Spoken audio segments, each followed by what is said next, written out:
Naaresto ng mga operatiba ng Vinsons Municipal Police Station ang rank number 10 Provincial Most Wanted Person bandang alas 5:30 ng umaga nitong Abril 27, taong kasalukuyan sa Barangay Kalamunding, Labo, Camarines Norte.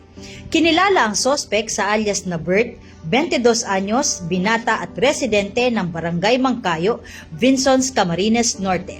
Inaresto ang sospek sa bisa ng warrant of arrest para sa kasong acts of lasciviousness na may kaugnayan sa Republic Act 7610 o Special Protection of Children Against Abuse, Exploitation and Discrimination Act.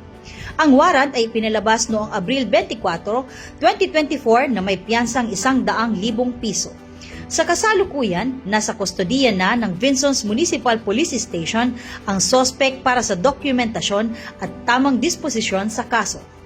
Patuloy ang kampanya ng kapulisan laban sa kriminalidad upang matiyak ang kaligtasan ng komunidad.